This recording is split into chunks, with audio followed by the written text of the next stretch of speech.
balobi Maman Marthe nde. Maman Marthe nde. Balobi shop Africa Union. Ezoteka nyonso biloko ya nini yo Congolais. Olingi ndeko na yo asalisa yo te. Mpona kolia na yo moko babondela yo. Mpona nzoto na yo baboya elengi. Mpo babondela yo. Balobi bio Africa Union. Ezoteka. Tutakola na basinois. Sino kolia pa ya sino kolia nini. Ndeko na yo ezoteka. Bazoteka biloko ya mboka. Ya fresh. Ya bio na bio. Bio na bio. Yo mama mbayo kuna monkanja izali. Balobi nzomo eyali.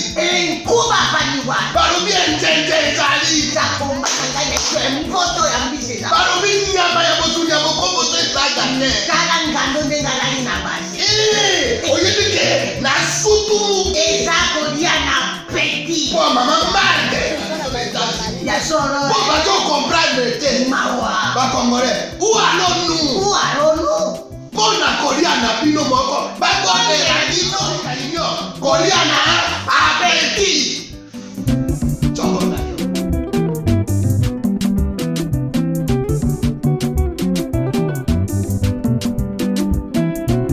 Mesdames et messieurs, merci de suivre Face à Face un nouveau numéro. Aujourd'hui, nous allons parler des élections d'abord. Comment ça se passe, comment ça s'organise et c'est quoi l'intérêt même d'une élection dans un pays? Est-ce que ça définit exactement la démocratie, son processus et tout le reste? On en parle et je reçois pour vous pour la première fois dans cette émission un évêque.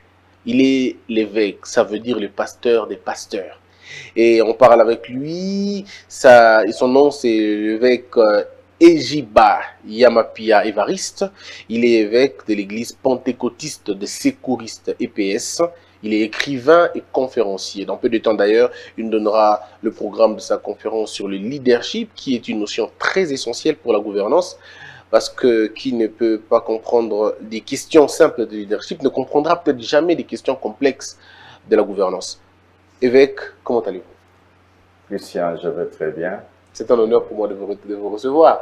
Moi aussi, c'est ma première fois Oui. dans tes émissions. Exact. Du reste, j'apprécie beaucoup quand tu les présentes. Merci. Que Dieu te bénisse pour cela. Merci évêque, venant de vous, ça me va droit au cœur. Alors évêque, aujourd'hui nous allons parler principalement de ces deux questions. D'abord les élections, ensuite on parlera du leadership, de la gouvernance après. La question à répondre à un élève de l'école primaire: pourquoi les élections ne consolident pas la démocratie chez nous en RDC? Si la question est posée simplement comme tu la présentes, Oui. la réponse simple, c'est de dire qu'il y a une culture à avoir. La culture, c'est le respect des textes. Dès que cette notion est comprise par trois catégories de personnes, spécialement en matière électorale, quelles sont ces catégories? Un, nous avons le gouvernement. Deux, nous avons le pouvoir organisateur. Trois, nous avons les partis politiques. Quatre, nous avons le peuple. Quand ces quatre catégories-là comprennent, les quatre-là comprennent c'est quoi les élections, à ce moment-là, les gens se diront, dans notre contexte, que pouvons-nous faire pour que les élections qui sont une notion de la démocratie ou bien une des notions de la démocratie. Pourquoi je veux dire une d'eux? Parce qu'elles sont plurielles. Dans notre pays, si nous pouvons expliquer à un élève de l'école primaire, on lui dirait que, voilà, quand on parle d'élection, nous avons connu, parce que quand on dit à quelqu'un ce qui est pratique, comme les historiens aiment nous rappeler le passé, on lui dit que nous avons connu une époque où il y a eu les élections qu'on peut appeler à la forme occidentale, donc ça c'est vers les années 60. Et là, tout s'était très bien déroulé, mais les acteurs en présence, c'est là que le problème s'est retrouvé. Mais les élections en soi, en 1960, pour ceux qui lisent l'histoire, bon, nous autres à ce moment-là, quand les élections il y est, je crois, je n'avais que quelques mois de naissance, Et donc, nous les connaissons par rapport à ce qui nous les rapportent et les Il y avait livres moins de que nous lisons. contestations, moins de problèmes. Est-ce que c'était par rapport au caractère du processus de l'organisateur aussi? Non, en tout cas, le pouvoir organisateur à son temps avait fait le travail parce qu'il n'y a pas eu contestation lors des élections. C'est les animateurs qui sont venus ici des élections, comme ils disaient. C'est pourquoi j'ai parlé du gouvernement. Et donc, le gouvernement, à cette époque-là, qui du reste venait tout droit de la colonisation et tout ce que tu connais. Donc, c'est pour dire que les élections s'étaient bien déroulées à ce temps-là. Maintenant, l'évolution nous a conduit à un système.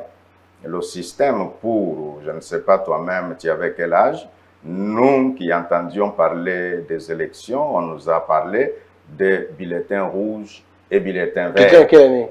Et les années, bon, je crois, c'est vers... quand Mobutu a fait ces élections-là, bon, je n'ai plus... Moi, j'ai plus de date en tout cas. Je crois que c'est vers les années 70 et quelques. Voilà, nous étions des petits. Moi, je n'étais pas encore né. Voilà, tu comprends là. Moi, j'étais déjà né. Ah, oui. Donc, on dira à cet enfant de l'école primaire que nous avons connu bulletin vert, bulletin rouge.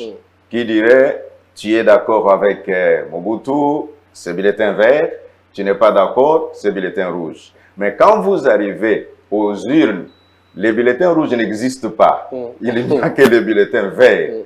Et si vous voyez 2 ou 3 bulletins rouges, c'est pour te surveiller. Que si tu as demandé les bulletins rouges, il faut déjà s'assurer que tu es la cible, ainsi de suite. Automatiquement. Ce n'était pas des élections démocratiques. Voilà. Donc, quand cet enfant comprend, ah bon, il y a eu des choses pareilles, oui.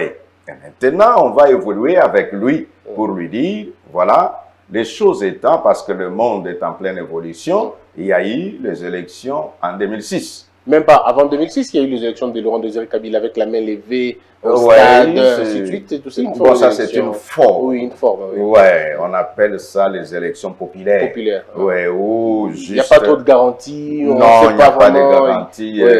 Quelqu'un peut même voter 5 fois. 5 fois, on peut lever les deux mains. Donc voilà, donc et quand on explique à cet enfant de l'école primaire, on pourra l'amener à ce que nous appelons l'actualisation des faits, en disant, voilà, ayant connu toutes ces choses, on doit faire, comme enseigne un professeur de l'université de Napoli qui dit qu'il est nécessaire que l'on fasse ce que l'on appelle la politique comparative.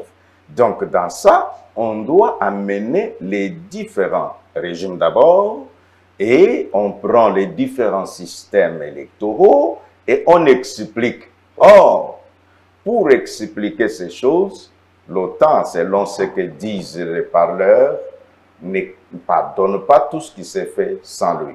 Donc, si l'on ne tient pas compte du temps, on va se retrouver que le débat ou la communication sera escamotée. Donc, dans ce que je suis en train de dire par rapport aux élections, j'ai dit, il y a les 4 intervenants. Pourquoi le gouvernement? Ce sont eux qui vont décaisser l'argent, ce sont eux qui travaillent en matière de loi ensemble avec les législateurs, ainsi de suite.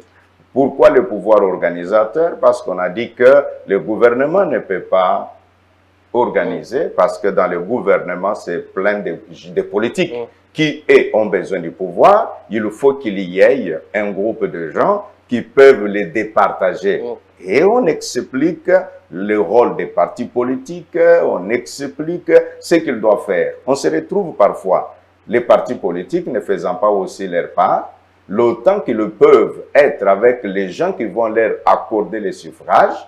Non, ils perdent leur temps à être soit dans leur bureau, dans les conciliabules, dans des réunions interminables, et ils se retrouvent que tout le temps est déjà parti, ils ne savent plus comment atteindre ceux-là qui doivent parler et savoir qui est élu et qui n'a pas été élu. Et c'est là qu'arrive carrément ce que l'on appelle les élections de bureau et de la machine. Et donc, on explique ces choses-là. Quant à la population, on dit aux gens que quand tu vas aux élections, il faut savoir, en bref, tu vas choisir. Alors, quand tu as choisi, il ne faut pas regretter le sort de ce que tu auras fait que tu puisses être capable d'assumer. Et là, quand ces choses sont expliquées, le peuple, ou les gens, les femmes, les hommes, les jeunes, qui vont accourir derrière un tel en disant « je l'ai choisi », on doit lui expliquer pourquoi tu choisis cet homme-là. Juste parce qu'il est de ta tribu et qu'il pourra. Moi, j'aime dire ceci aux gens. Moi, je suis pasteur. Je dis ceci. Si on me présente deux voitures, une conduite par Christian Bosembe, qui est un chrétien rempli du Saint-Esprit, mais qui ne connaît pas conduire, et puis une autre conduite par celui qu'on appellerait païen, dont je ne connais pas les noms, et puis, mais sauf il connaît conduire. Ben, je choisirais la voiture de celui qui conduit. Choisis la voiture que tu vas emprunter. Moi, j'ai dit, je vais dans la voiture du païen. Et alors, quelqu'un dira, mais non, il faut aller dans la voiture de Christian, parce que lui, c'est un chrétien. Le Saint-Esprit va l'aider à conduire. Non, mais vous serez dans le ravin quand il sera en train de chanter Alléluia et Amen. Et alors là, ça ne sera pas ni sa faute, mais parce que vous êtes entré dans une voiture où le chauffeur ne connaît pas quelles sont les normes de la route. Et donc là, vous parlez de la qualité du choix de ceux qui vont aux élections. Mais nous voulons comprendre, parce qu'il faut le dire que vous êtes aujourd'hui le potentiel remplaçant de Corneille Nangaa. Vous avez été désigné, choisi par l'Église des Réveils. Donc demain, si tout se passe bien, c'est vous qui allez finalement organiser les élections de la République démocratique du Congo. Donc vous serez finalement le Corneille Nangaa de la prochaine fois. Qu'est-ce que vous reprochez au système électoral congolais? Sous Kabila, on a connu 3 cycles électoraux. Qu'est-ce que vous reprochez à tous ces cycles électoraux? Bon, c'est que si tu me poses la question de savoir les reproches au cycle précédent, je les ai connus.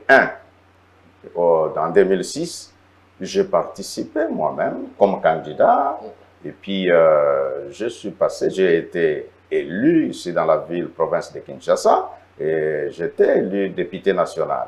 Et donc, j'ai une expérience par rapport à ce cycle-là. Et par rapport au texte existant, j'ai encore une expérience et une connaissance parce que nous avons participé à la législation pour donner des idées. Mais vous vous retrouvez, la problématique première, c'est d'abord que certains textes sont travaillés avec objectif d'exclure quelqu'un comme Christian Bosembe. Alors tu vois déjà, c'est biaisé. Donc, or, les textes sont appelés à être impersonnels. Et quand vous regardez, bon, c'est vrai, on vous dira, dis-nous, c'est dans quel texte où on a fait ce qui aurait pour objectif d'exclure X, Y. Non, non, moi j'ai entendu des personnes, un jour nous sommes au Parlement, quelqu'un dit qu'ils attendent, qu'ils parlent très bien, on va mettre un processus qui fera que si 100 de tous les 500 qui sont ici reviennent, et on va voir. Et effectivement, le système qui a été mis en place, vous comprenez déjà, c'est là la première chose que j'ai dit. Mais c'est subjectif parce que vous ne saurez pas le prouver. Parce que j'ai participé, et donc celui qui me suit doit comprendre qu'est-ce que j'ai dit, et ils peuvent poser des questions à plusieurs en demandant ce que l'évêque là a dit. Les députés de 2006 à 2011 vous diront cela. Et encore, je donne un deuxième élément. Par exemple, le système de seuil électoral. Oui, on enseigne ça dans tous les cours liés aux élections, les différents systèmes. Mais quand on les place, je donne un exemple en Allemagne, parce que pour ton information, je suis formé dans cette matière-là. En matière électorale? En matière électorale. Ah, au-delà du fait que vous soyez choisi par vos pairs, vous en avez des compétences? J'en ai des compétences, et non pas des compétences parce que je lis un livre, mais des compétences parce que j'ai été assis et être enseigné pour ça. Vous avez été donc formé? J'ai été formé et j'ai...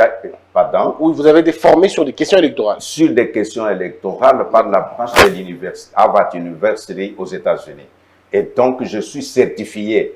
Donc, je suis détenteur d'un certificat que l'on appelle Verified Certificate. Donc, quelque chose que si Vous allez dans les palmarès où vous pouvez trouver ce que Ejiba Yamapia Évariste est en train de déclarer.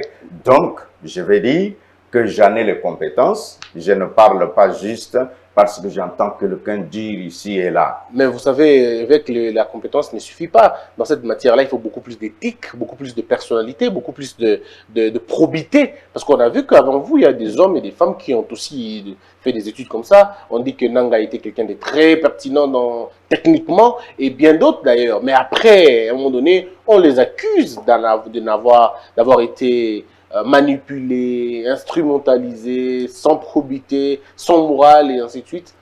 Qu'est-ce que vous allez faire de différent? Bon, c'est répondre aux critères.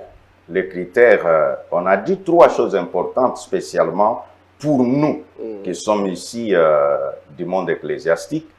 Savoir-être, savoir-vivre et savoir-faire. Qui veut dire, les gens peuvent voir un peu est-ce qu'ils connaissent vivre.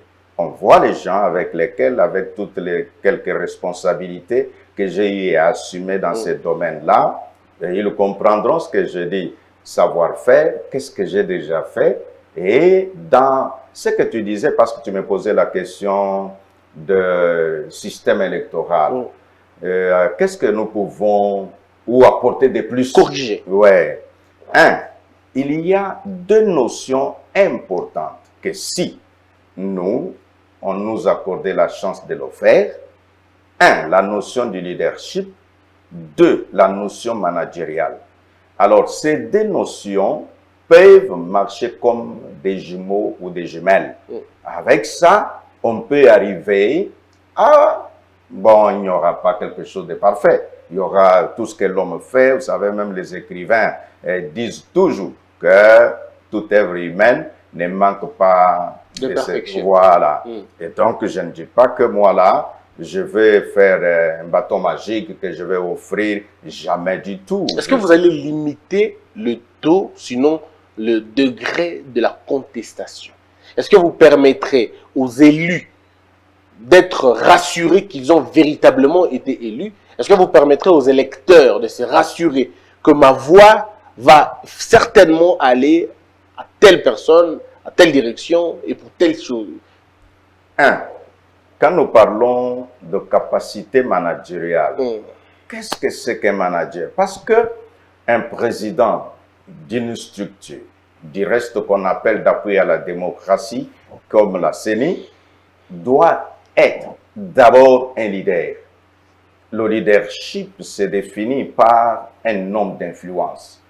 Quelle est l'influence que cet homme a pour se faire croire, pour se faire accepter? Si déjà quelqu'un n'a aucune influence ou cercle d'influence, ça pose déjà un problème. Deuxième élément, c'est en tant que leader, le leader doit avoir une vision des choses. Cette vision permet, si jamais on lui demandait, si tu as ce corps électoral entre tes mains, où est-ce que tu y amèneras le peuple congolais? Et alors, il est capable de dire, voilà, dans le leadership, il est clairement dit que les conflits naissent faute de communication. Quand il n'y a pas de communication, vous pouvez vous retrouver que cela qui arrive, on prête à quelqu'un des intentions. Pourquoi? Parce que les gens ne savent pas qu'est-ce qu'il est en train de faire. Qui sont ces gens-là? J'ai cité les 4 catégories-là. Il y a le peuple qui doit aller aux élections, avoir le temps de communiquer.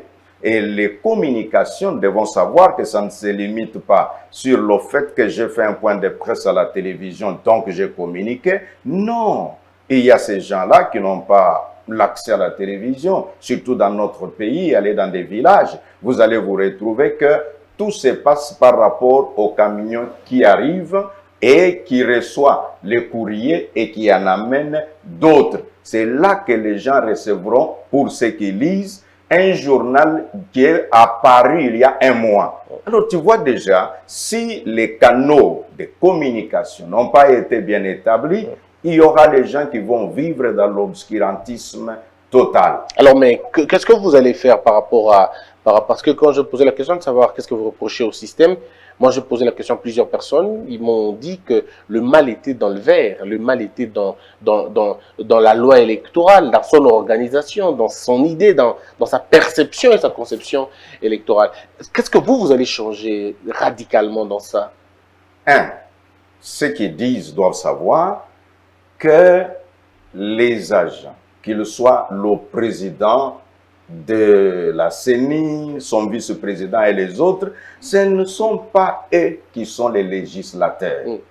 Ce sont les députés et les sénateurs. Ce sont eux qui sont là pour légiférer. Et donc, s'il y a des choses à changer, ce n'est pas le premier. Moi, si on me posait la question, non pas comme candidat à la CENI, mais comme citoyen congolais ou comme un expert dans cette question. Vous voyez, connaisseur dans la matière, je proposerai que nous avons dans notre loi le système d'essai, on doit l'étudier. Quand on a mis ce système, par exemple, en Allemagne, c'est un système qui existe en fonction d'abord de la liste et on dit les listes n'ayant pas obtenu un certain pourcentage ne pourront pas participer au partage de postes ou de sièges. Maintenant, dans notre système, vous savez, en 2006, la proportionnelle avait aidé, je sais, ceux qui nous suivent vont dire, mais monsieur le pasteur, ce que tu dis là, tu sais qu'il y a eu quelqu'un qui a eu 10 000 voix, qui reste à la maison, et puis quelqu'un, parce qu'il est issu de cette liste qui n'avait que 500 voix. Non, les 500 voix, on doit dire aussi la vérité à la population, que les 500 voix, c'était dans l'ensemble de la liste. On s'est retrouvé que quand on est en train de dispatcher, on dit maintenant des listes restantes, combien, et l'ensemble de cette liste peut avoir eu, on ne sait pas, parce qu'il y a des listes où il y avait 10 noms, et tous ces 10 noms vous ramènent 3000 voix, et celui qui en a plus se retrouve peut-être avec autant, et ça passe pour lui. Donc on ne peut pas faire un cas d'exception, en faire un cas général. Ça, c'est une chose qu'on doit dire. On peut voir, est-ce qu'il faut un système mixte? C'est-à-dire, on prend la proportionnelle qui, du reste, est celle dont nous avons parlé, qui a été expérimentée en 2006, et puis celle qui parle d'essai électoral, et les deux là, on fait ce qu'on appelle une opération mixte, et on trouve un système. Parce que les élections, il y a ce qu'on appelle élection comme principe démocratique. Là, c'est un tout. Maintenant, il y a une autre branche, là où on appelle les systèmes électoraux. Donc, ici, parfois, on fait juste une définition et on ne va pas en profondeur. Donc, d'une façon concrète, parce que nous n'avons pas le temps pour chercher à donner aux gens un cours sur des questions électorales. Voilà. Qui reste, sont des questions très techniques. Très techniques. Que je ne maîtrise pas. Moi, j'ai rencontré des intellectuels qui ont du mal à expliquer la proportionnelle, qui ont du mal à expliquer les questions de seuil. Et parfois, on accepte comme ça, mais bon, on ne maîtrise pas beaucoup. C'est pourquoi nous disons que la communication est un facteur important. Donc, si je peux apporter ma contribution, si jamais l'occasion nous sera donnée, c'est sur le plan managérial. Sur le plan managérial, c'est savoir l'idée, comme j'ai lié les deux. Présenter un leadership responsable, un leadership visionnaire et un leadership qui est créatif. C'est-à-dire, vous trouvez une situation et vous prenez les moyens à votre disposition et vous créez quelque chose, non pas du nouveau, mais sur base des textes qui existent. Sur le plan managérial, c'est savoir qu'un pays comme la République démocratique du Congo, que les autres appellent, c'est tout un sous-continent. Alors, quand vous avez affaire à cela, il y a des mécanismes. Je vais te donner un exemple. Vous attendez les listes électorales. Et les listes électorales, jusqu'à un mois des élections, les électeurs ne savent pas où est-ce qu'ils iront voter. Et ce sont les gens qui courent dans tous les sens, ou même, quelqu'un me dira, mais monsieur l'évêque, tu le sais, aux États-Unis où tu vas, les choses se passent. Bon, prenez le pourcentage. Quand ça se passe, c'est à quel pourcentage? Mais ici, chez nous, c'est le cas général, malheureusement. Parce que je me Ouais. rappelle que les gens ont cherché la liste à la veille des élections. Et même le même jour, on était en train de chercher. On a dit non, vous n'êtes pas là, vous êtes en Gaba, vous n'êtes pas en Gaba, vous êtes dans tel endroit. Voilà. Est-ce que ça, ça se résout comment? Le leadership ou ça se résout au niveau de la loi Non, non, ça se résout au niveau managérial. managériale? Ouais, ouais. La loi vous donne les principes et puis le manager ou celui qui est appelé à gérer la situation, parce que c'est ça le terme réel en français, c'est celui-là qui fera de quelle manière il va répartir les bureaux et de quelle manière ces bureaux-là par rapport à la distance de la population. Et puis, on établit un programme, un chronogramme, et voilà. Donc, il y a deux éléments importants. Un, c'est présenter un leadership. Deux, c'est présenter un système managérial possible. Et comme tu demandes par rapport aux contestations, je t'ai dit un principe du leadership qui dit, par manque de communication, les conflits naissent. Et donc établir les voies de communication à mesure d'atteindre les 4 couches-là. Ne pas seulement se focaliser sur les partis politiques, mais savoir qu'il y a les 4 catégories qui vont ensemble. Et au-delà, s'attendre que quand il y a le pouvoir, il y a toujours les conflits. Par rapport à la loi, ce n'est pas seulement chez nous.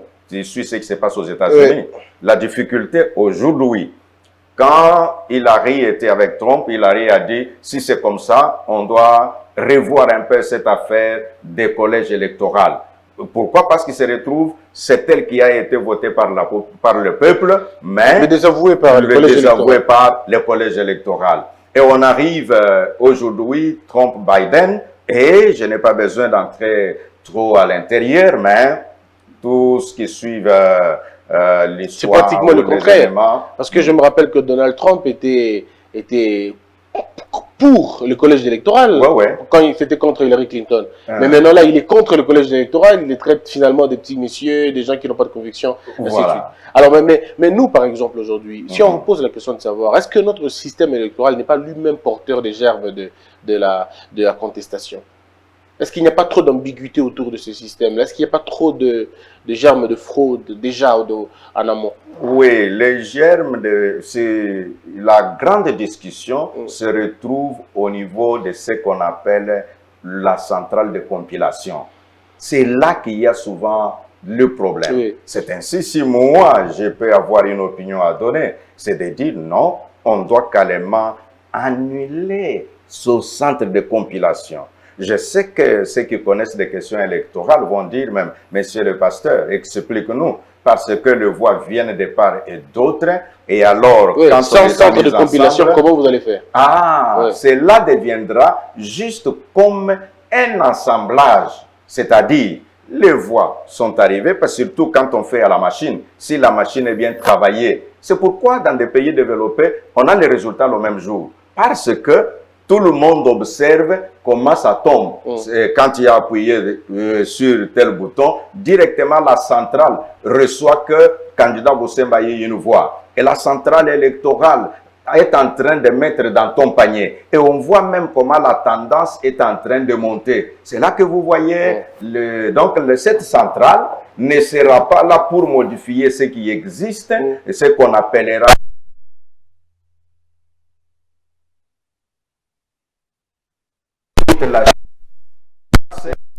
qu'on décale les uns et qu'on est en train de pourvoir les autres. Donc je vais dire... Et vous n'allez pas faire ça quand vous serez président de la CENI? Non, je vais proposer un système qui fait qu'au niveau du centre de compilation, que ça soit un centre de réception, donc pour additionner. On additionne, pourquoi? Parce que on ne peut pas. Nous sommes par exemple à Kinshasa. Il y a les différentes circonscriptions qui vont commencer à envoyer, parce que tout est décentralisé à peu près au niveau de la CENI. C'est pourquoi, vous voyez, le député qui viendra de Popocavac, déjà le rapport est fait à partir de là. Ça n'attend pas quand on envoie une liste en provenance de Kinshasa. C'est seulement parce qu'on a changé quelque chose en cours là. Et donc, on dira, centre de compilation, c'est juste une centrale pour rassembler les voix, les additionner parce que chaque bureau de vote est en même temps. Bureau de vote en même temps.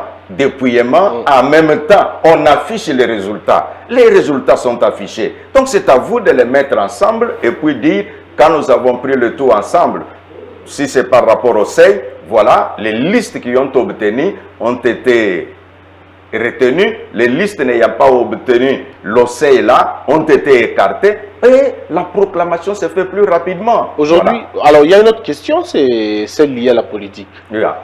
Tous les présidents de la CENI ont au moins à un moment donné été politiques.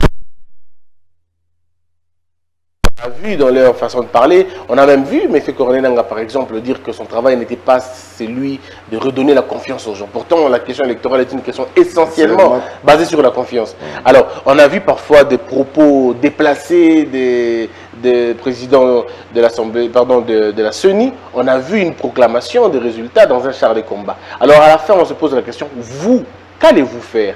Est-ce que vous allez finalement servir Félix Tshisekedi comme président de la République, parce que c'est de lui qu'il s'agit, le président maintenant. Qu'est-ce que vous allez faire? Vous serez protégé, vous allez protéger les intérêts de Kabila. Comment vous allez vous y prendre sur la question politique? Bon là, le président de la CENI est comparable dans un match de football à un arbitre. Oui. Et l'arbitre...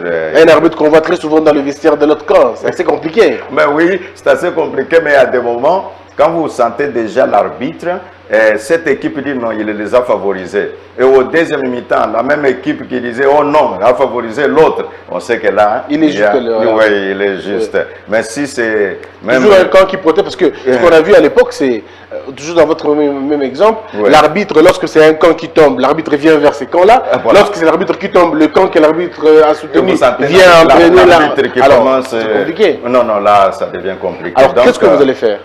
Comment vous allez vous y prendre? Ce qu'on peut faire, c'est montrer aux gens ce qu'ils doivent faire. En disant quoi? Quand nous avons la communication avec les partis politiques, on leur dit prenez le temps de battre campagne. Ne perdez pas votre temps à marcher de bureau en bureau. Vous n'allez pas dire à Martin Fayulu que vous voulez dans Monokombok?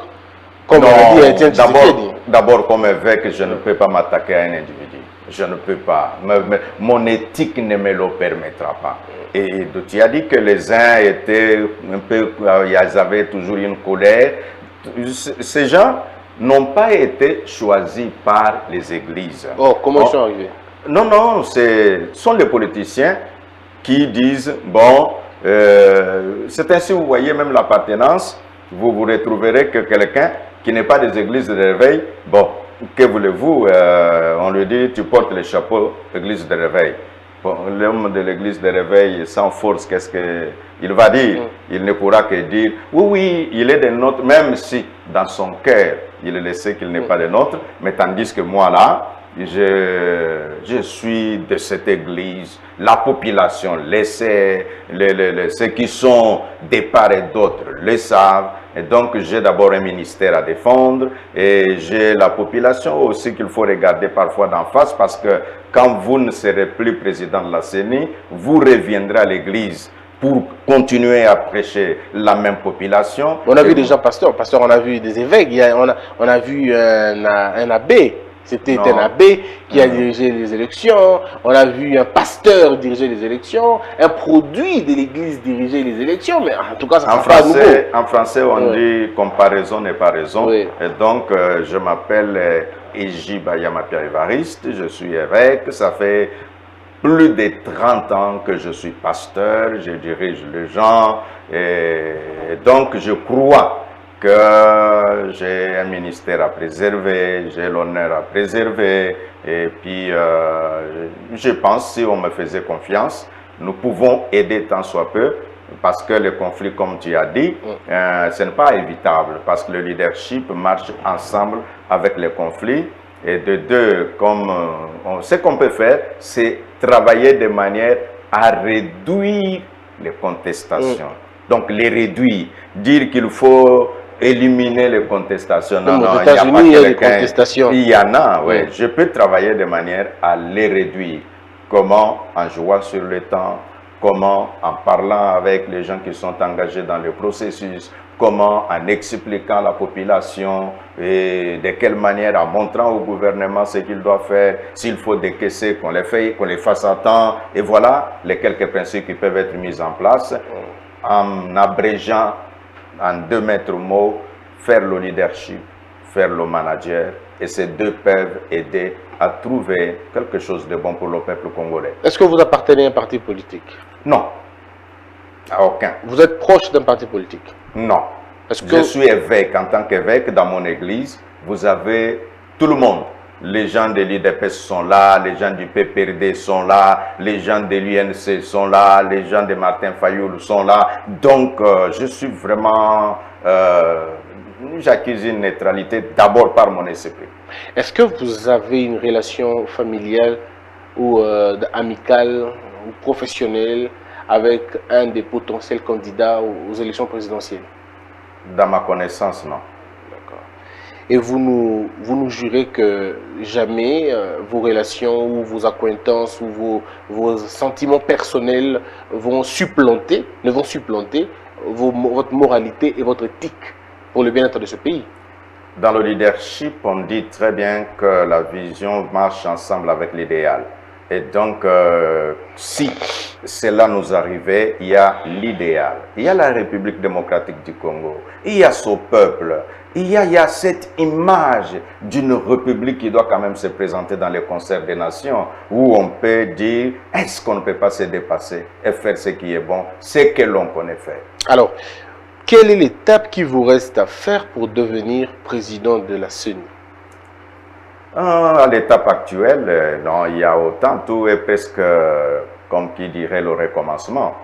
Qui veut dire, les confessions religieuses doivent encore se retrouver. Pour que les confessions religieuses se retrouvent, il faut que le Parlement ait renvoyé le premier rapport qui a été déposé. Et puis, c'est là que le processus se relance. Donc, nous attendons, mais nous sommes là et ma candidature a été bel et bien confirmée au sein de notre confession religieuse. De religieux. Yes. Donc, et l'Église catholique aussi dedans? Ou Non, l'Église catholique, je ne suis pas de l'Église catholique. Ah, d'accord. L'Église catholique, c'est de quelle composante?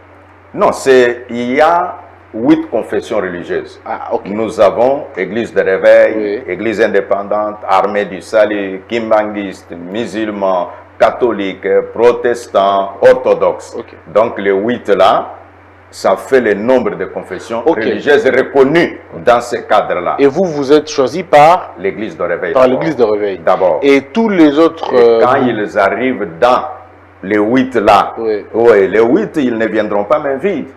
Ils viendront aussi avec avec leurs leurs candidats. Et vous allez vous entendre. Ouais, ils vont s'entendre et puis Pour ils sortir retiendront un seul candidat. Un seul candidat. Ça peut être vous. Ça peut être moi, ça D'accord. peut être quelqu'un d'autre. Et si c'est vous, vous allez faire quoi en ce moment-là? Si c'est vous, pardon, Ouais. qu'est-ce qui va être fait encore? Quels sont les autres organes qui vont devoir envoyer encore les candidats? Ou ça va s'arrêter là? Non, les autres membres de la société civile Ah, ok. et ont leur quota. Ah, ok. Donc le quota est subdivisé de cette façon. 1. Société civile composante confession religieuse. Président de la CENI. Ah, d'accord. Les autres, Ah, ok. ils ont Le 3 vice-président, postes, tout ça. et ainsi de suite. Rapporteur. Ouais, Ok. c'est là, même ceux qui disent qu'ils sont des spécialistes en matière électorale. Oui, ils ont un quota. Ok. Ouais, ils ont un quota. Alors, là-bas. nous, ce qui nous intéresse aujourd'hui, c'est la présidence de la CENI qui a été confiée à la composante confession religieuse. Ok. Ouais. Et là, vous êtes au niveau du premier élément, c'est-à-dire Yes. vous avez été choisi par votre confession. Voilà. Votre confession. Voilà. Maintenant, on attend les 7 autres confessions. Ouais. D'accord. Et Quand puis, vous allez- ils se seront réunis. Oui, et puis ils vont envoyer leurs candidats et Uh-huh. vous allez entrer en campagne, je Ouais. pense. Vous allez présenter les plans Ouais. et de façon unanime, on va choisir un seul candidat qui lui fera finalement entériner au niveau de l'Assemblée nationale. Exact. Très bien. Donc ça sera, vous allez remplacer le choix de Malonda qui a été élu, on va dire, dans ces conditions-là. C'est ça, non? Bon, ça c'est le passé, hein. C'est le passé. Donc, Ouais, maintenant, il ouais. faut Un oublier- leader ne dort jamais dans le passé. Moi, je suis un leader. Ouais. Ceux qui l'avaient choisi avaient dit que cela appartient au passé. Au passé. Et donc, moi aussi, je considère que ça appartient au passé. Le compteur Et est à nous- zéro maintenant. On Le recommence. compteur est à zéro. Très bien. Alors, on va terminer cette émission. On a parlé déjà d'un côté des élections. Maintenant, parlons-en sur l'actualité politique, parce qu'on estime que c'est quand même assez important. Quel est votre point de vue sur ce qui se passe actuellement dans ce pays? L'Assemblée nationale, l'informateur, le nouveau gouvernement qui viendra dans peu de temps. Quel est votre point de vue sur la question?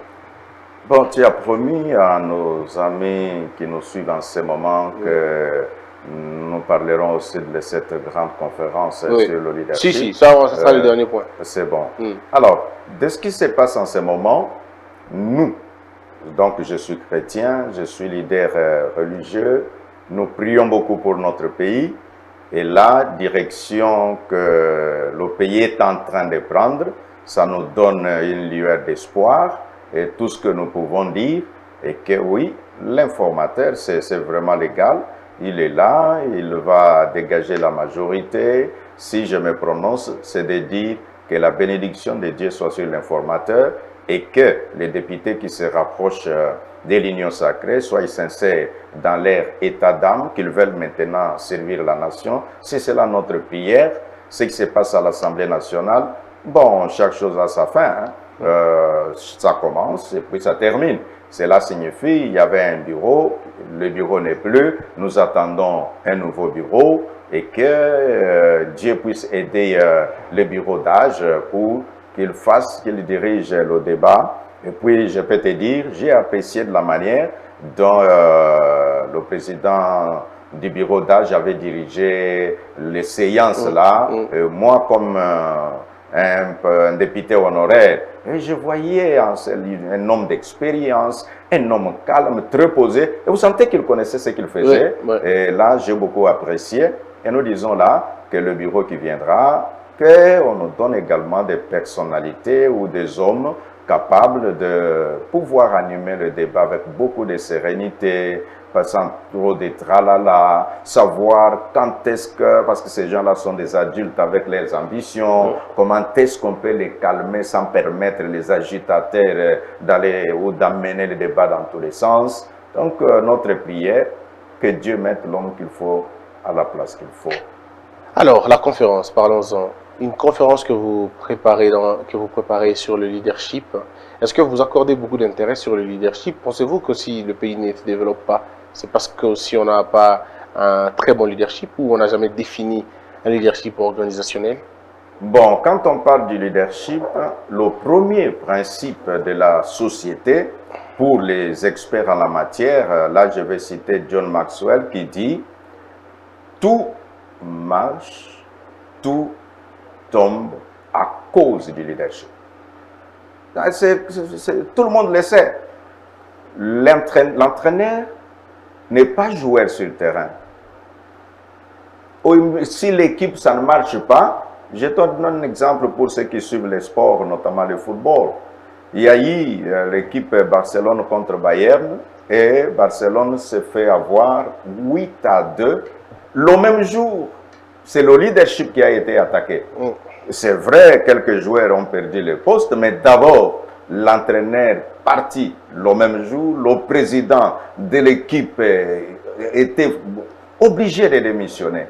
Il n'était pas en mesure de dire, écoutez messieurs, écoutez vous les sociaux, nous n'étions pas sur le terrain, ce sont les joueurs, changeons tous les joueurs. Non, non, ils ont dit, si ça n'a pas marché, c'est vous. J'accepte que quand un leadership visionnaire est établi, effectivement, il y a la possibilité d'espérer que la bonne marche est là. Et donc, dans cette matière également, je t'informe que j'ai obtenu des formations sur le leadership. Et j'en enseigne de manière à expliquer aux différentes catégories parce que les gens pensent qu'être leader, c'est quand je serai ministre, c'est quand... Du reste, c'est quand j'aurai beaucoup d'argent, c'est ça le leader. Ouais. Du reste, il y a des ministres qui ne sont pas des leaders. Ils ont la position du leadership, mais eux-mêmes, ne sont pas Des des leaders. leaders. Ce sont ces choses-là que nous allons expliquer dans cette conférence. Et quel est le thème de la conférence? Ça sera quel jour d'abord, la date? Les dates sont du 3 au 5 février. Et nous allons utiliser le cadre du temple des secouristes. C'est l'église que je dirige. C'est là que nous recevrons toutes ces personnalités qui sera où? viendront.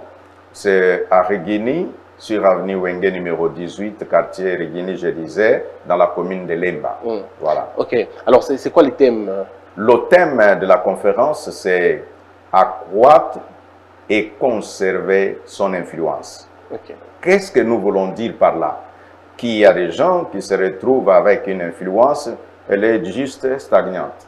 Or, dans le leadership, on dit que la marche de la vie, on ne fait pas du surplace. Soit on avance, soit on recule. Mais certains pensent que non, non, je suis au même endroit. Non, non, dans le leadership, on dit quand tu penses être au même endroit, tu as déjà reculé de quelques pas, mais c'est toi qui ne te rends pas compte. Et puis, quand on dit qu'il faut accroître son influence ou la conserver, c'est savoir comment un leader, dans les différentes positions, quelqu'un peut être chef de clan, mais il ne sait pas qu'il est un leader pour tout un clan. Mais il est là en train de perdre tout son temps et à ne rien faire, à ne rien penser, comment son clan, il y aura aussi des cadres et tout ça, mais ses yeux sont toujours au clan voisin et comment est-ce qu'il faut empêcher les uns les autres à ne pas avancer. Quelqu'un peut être un homme d'affaires, il ne sait pas distinguer, est-ce qu'il est un manager ou il est parce que un homme d'affaires, supposons que quelqu'un est en même temps dans l'automobile, dans l'immobilier, ainsi de suite, ou dans la communication. Ça lui fait déjà dans sa même société 3 entreprises qui sont dedans. Alors, s'il ne comprend pas comment il va agir comme leader, il peut être un manager en train de se battre avec ses propres managers. Donc, il a déjà nommé un gérant pour la télécommunication, un gérant pour l'automobile et puis un gérant pour l'immobilier, mais il se retrouve en train de s'embrouiller. Mais dans cette conférence, nous allons montrer les principes fondamentaux pour accroître son influence et les principes qui peuvent permettre à un leader de faire asseoir. Quelqu'un peut être un politicien. Vous savez, il y a des gens qui du reste, ils ont déjà perdu toute influence, mais ils conjuguent le verbe au passé comme si cela était encore le cas au présent. Et nous allons enseigner c'est ainsi. Il y a différents orateurs qui vont travailler avec moi. Ah, donc il y aura beaucoup d'orateurs. Il y aura 3 plus moi-même, ça fait 4 orateurs. Est-ce qu'on peut le connaître? Oui, nous aurons... J'ai choisi ces gens selon leur sphère d'activité d'influence. Le révérend Espérance Mbakadi, il va parler, élever les standards pour accroître son influence. Nous avons l'honorable Peter Kazadi, il va parler parce que lui est un avocat, il va montrer comment quelqu'un peut accroître son influence et la conserver dans le système d'un état de droit. Et nous avons l'honorable président de l'Assemblée provinciale Godin Poy, et puis lui va parler de l'opinion publique et l'influence. Et qui est des bons orateurs. Hein. Vraiment. Qui est des très bons orateurs. Merci beaucoup. Donc, c'est pourquoi j'ai dit déjà que tu es notre invité. Et je serai très heureux. Le papier viendra. Je serai très heureux de participer ceux qui nous suivent peuvent comprendre que là, ce n'est pas juste le leadership ecclésiastique. C'est le leadership dans les différents domaines. Ainsi, les hommes d'affaires, les hommes politiques, les membres du gouvernement, les chefs d'entreprise et les chefs de famille. Vous savez, il y a des gens qui se retrouvent, quelqu'un, il est là, il est père, il est grand-père, et derrière lui, il est grand frère. Vous voyez déjà, dans cette famille-là, il peut avoir une influence sur près de 50 personnes. Alors, il ne sait pas qu'il occupe une position de leadership, soit il fait accroître son leadership, soit il peut le conserver, et là, il est en train de s'embrouiller avec les petits frères, parfois même avec son fils, et nous enseignerons des choses qui peuvent permettre à l'homme d'élever ou d'aller à un autre niveau dans son influence comme leader. Donc on ne parlera pas que de Dieu, on ne parlera pas que de versets bibliques, on parlera des choses de la vie, des choses courantes, des choses qui peuvent aider à former les cerveaux et à nourrir notre esprit. Nous allons aborder des éléments scientifiques. Par rapport aux éléments scientifiques, ça veut dire les connaissances qui font que quelqu'un peut être pasteur, qu'il connaisse ce qu'il fait, comment le faire bien. Quelqu'un peut être... tu sais que tu es parmi nos grands journalistes actuellement. Merci. Alors, merci. Que Christian sache que maintenant, j'ai entendu, tu fais les appels pour que tu montes la télévision. Oui. Et tu sais que la télévision, c'est toute une entreprise. Exact. Parce que déjà, quand je suis arrivé, j'ai trouvé, quand j'ai vu toutes ces personnes qui t'entourent, mais comment Christian peut d'abord conserver l'influence qu'il a actuellement. De peur que 3 mois plus tard, que son influence, tu commences toi-même seulement à vouloir convaincre. Oui. Et tu sais que c'est moi, Christian Boussembe, que vous entendiez là. Alors toi-même tu dis que vous entendiez. Oui. Ça veut dire d'actualité. Je ne suis plus là. Oui. C'est là nous établirons, pendant cette conférence, la différence. Vous savez, quand les gens reçoivent les invitations, on écrit VIP. Ou vous allez dans un parking, on a marqué là-bas une étiquette VIP. Et nous nous enseignerons. Le VIP dont tu te réclames, où les gens te considèrent. Généralement, on dit VIP signifie Very Important Person. Ça, c'était mon anglais. Mais nous nous enseignerons pour que quelqu'un choisisse. Veux-tu être VIP, Very Important Person, ou bien tu veux être VIP, Very Influential Person?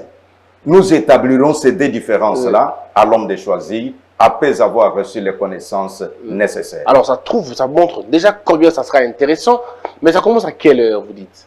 Nous disons que du 3 au 5 février, chaque jour, de 9h à 13h, et puis, donc, dans l'entretemps, dans cette fourchette-là, il y aura de temps de pause café, mais tout va se dérouler dans cet espace. Je sais, celui qui nous suit dit, mais monsieur l'évêque, tu t'adresses aux leaders, tu sais qu'en ce moment-là, ils sont pris dans des bureaux. Ils sont en train de travailler. Mais, vous savez, dans le leadership, on enseigne ceci.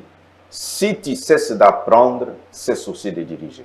Donc, c'est une occasion où nous avons la possibilité pendant 3 jours, pendant quelques heures, il y a des leaders qui voyagent pour aller dans des grandes conférences.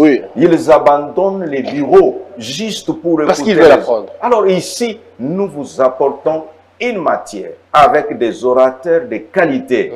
Donc ici, tout ce que vous avez, c'est de dire, je mets 4 heures à part pour apprendre.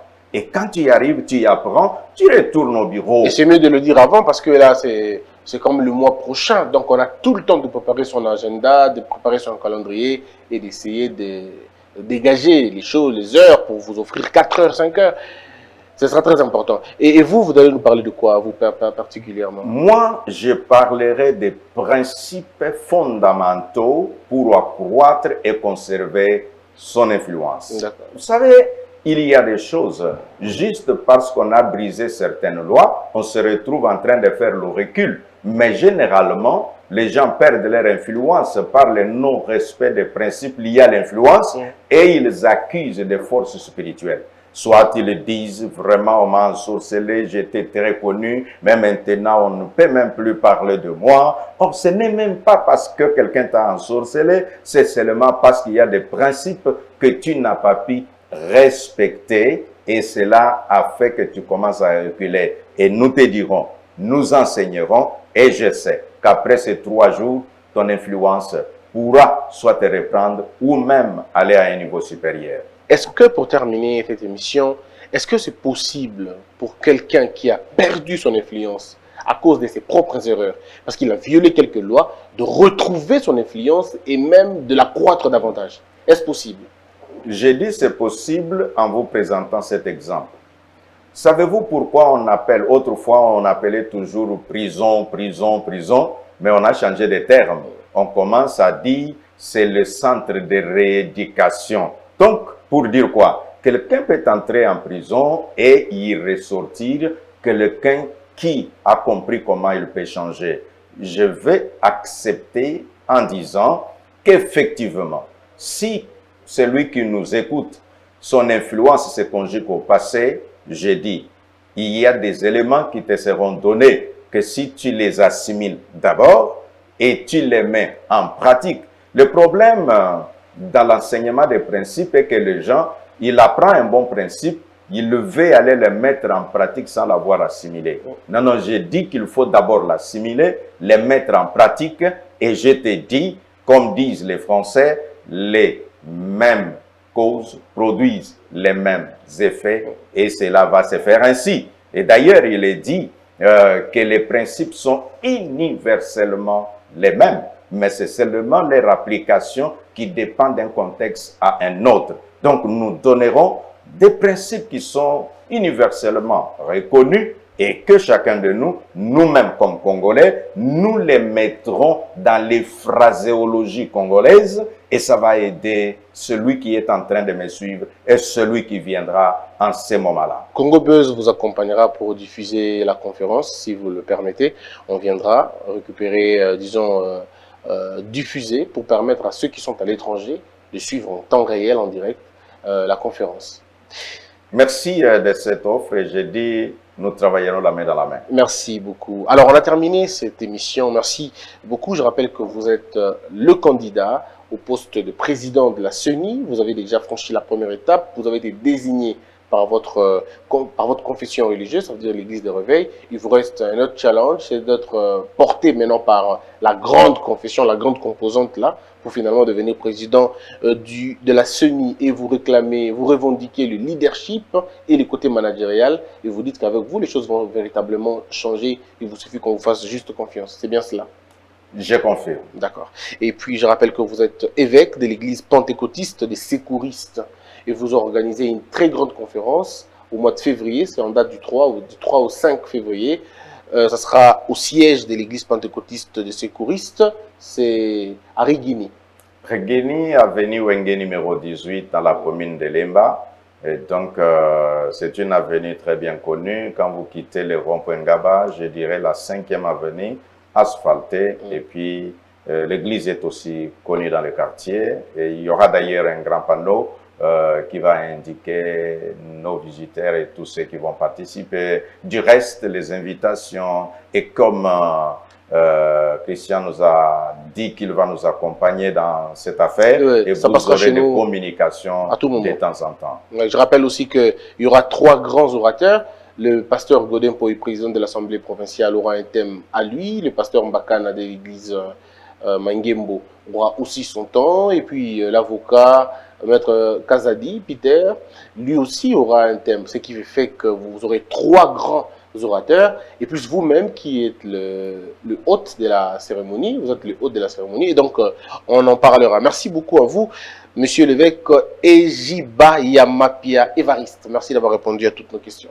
Merci Christian, merci à tous les abonnés de Congo Buzz. Voilà, Congo Buzz. Nous disons que Dieu vous bénisse, que Dieu bénisse la République démocratique du Congo. Ils seront très contents si vous leur donnez vos coordonnées, parce qu'il y a des gens qui voudront garder contact pour vous appeler, pour vous poser des questions.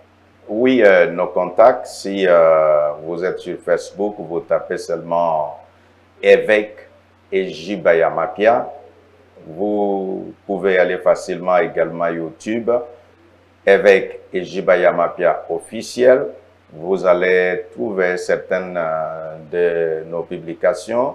Comme écrivain, j'ai déjà publié 3 ouvrages. Je suis sur un 4e.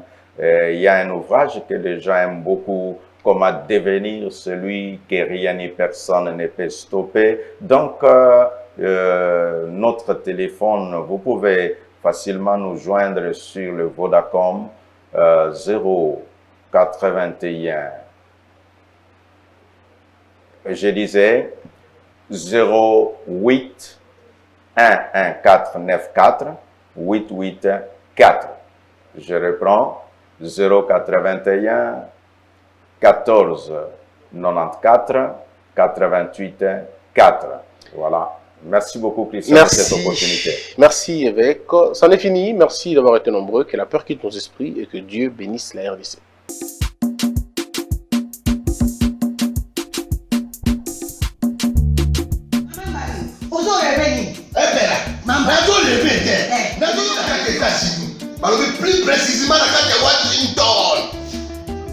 balobi mama Marthe nde mama Marthe nde balobi shop Africa Union ezoteka nyonso biloko ya nini yo congolais olingi ndeko na yo asalisa yo te mpo na kolia na yo moko babondela yo mpo na nzoto na yo bakoya elei mpo babondela yo balobi bio Africa Union ezoteka totakola na basinois sino kolia mpe ya sino kolia nini ndeko na yo azoteka biloko ya mboka ya fresh ya bio na bio yo mama mbayo kuna monkanja izali balobi nzomo eyali enkuba baniwa balobi enjenje ezali zakombaka ngai na mpoto ya mbisi eza balobi nyama ya motu ya mokomboso ezaga te tala ngando ndenge alali na basi oyebi ke na sutu eza kolia na peti mpo mama Marthe ya soro mpo bazokomprendre te mawa bakongolais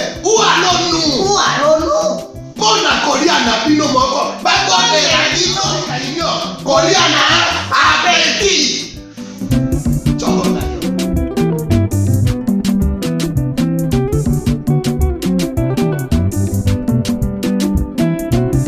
Debout Congolais, unis par le sang, unis dans le fort pour l'indépendance.